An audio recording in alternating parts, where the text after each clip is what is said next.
સમાચાર ગાંધીધામ ખાતે જિલ્લા કક્ષાનો ભૂલકા મેળો યોજાયો। રાજ્ય સરકારનો પ્રોજેક્ટ પાપા પગલી અંતર્ગત જિલ્લા કક્ષાનો ભૂલકા મેળો ગાંધીધામ ખાતે યોજાયો હતો, જેમાં આંગણવાડીના નાના ભૂલકાઓ દ્વારા સાંસ્કૃતિક કૃતિઓ સાથે ફેશન શો રજૂ કરવામાં આવ્યો હતો, જેમાં શિક્ષણની ઇન્સ્ટ્રક્ટર અને આંગણવાડી કાર્યકરો દ્વારા બનાવવામાં આવેલ ટીચિંગ લર્નિંગ મટીરિયલ શીખવા માટેની સસ્તી શૈક્ષણિક સાધન સામગ્રી રજૂ કરવામાં આવી હતી।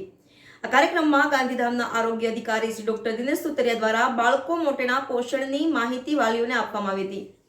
વિદ્યા ભારતીના શિક્ષક ભરતભાઈ ધોકાઈ દ્વારા ઉપસ્થિત વાલીઓ સાથે સીધો સંવાદ કરી પ્રેરક ઉદ્બોધન આપ્યું હતું। આ કાર્યક્રમમાં જિલ્લા પ્રોગ્રામ ઓફિસર શ્રી દશરથભાઈ પંડ્યા ઉપરાંત સીડીપી શ્રીઓ નીતાબેન ઓઝા, શ્રી રખમાબેન ચૌધરી, શ્રી ભક્તિબેન ગઢવી તથા મુખ્ય સેવિકા બહેનો, પીએસસી ઇન્સ્ટ્રક્ટર, આંગણવાડી કાર્યકરો અને આંગણવાડીના બાળકોના વાલીઓ મોટી સંખ્યામાં ઉપસ્થિત રહ્યા હતા।